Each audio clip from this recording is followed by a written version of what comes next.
reka nkubaze ikintu kimwe wenda cy'amatsiko. Mm.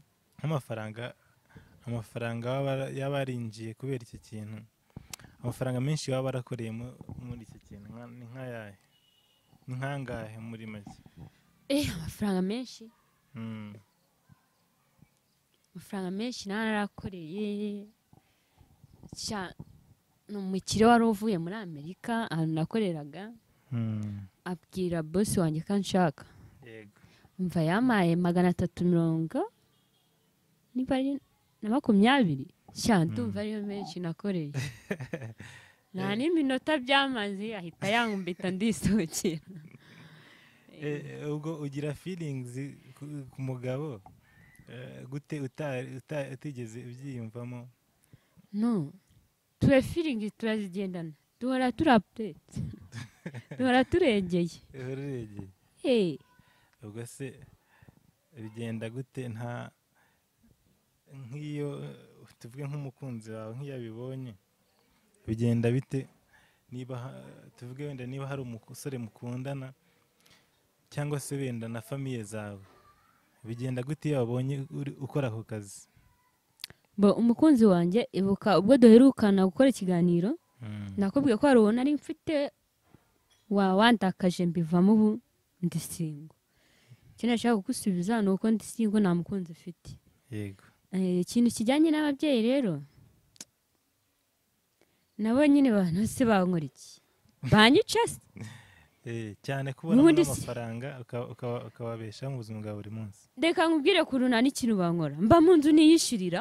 Yego. Njya ibyo nihahiye, nabanza nkamubaza niba nunze, niba arihira n'umwana wanjye ishuri.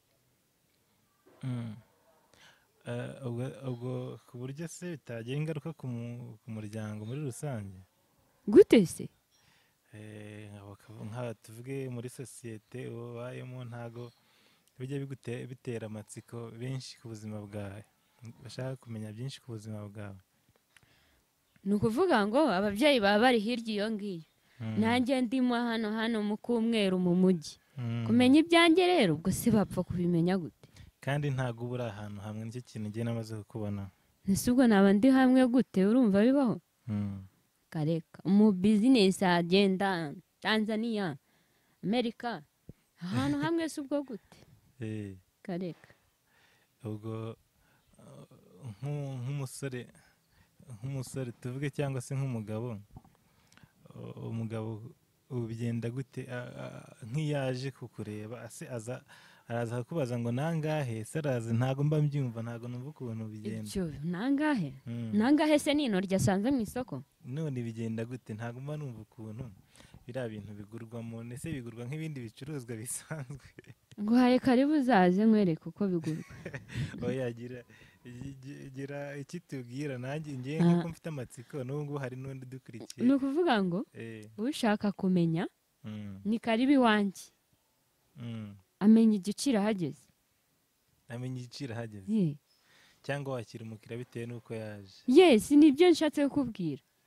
Nese ubu ndakubwira 500 ndaba nayifite.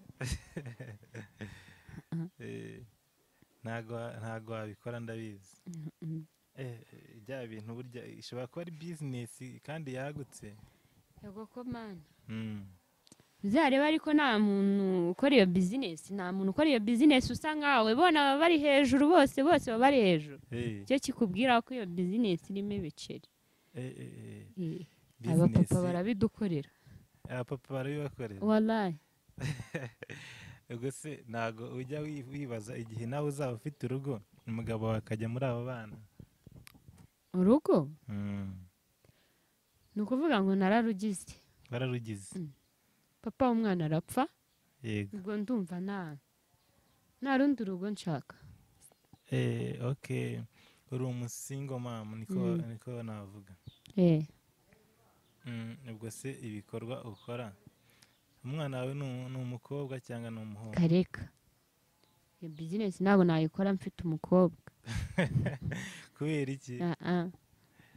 Ntabwo wakora business nk'iyo ufite umukobwa? Reka ni umuji wanjye w'umuhungu ava ku ishuri, mama hayi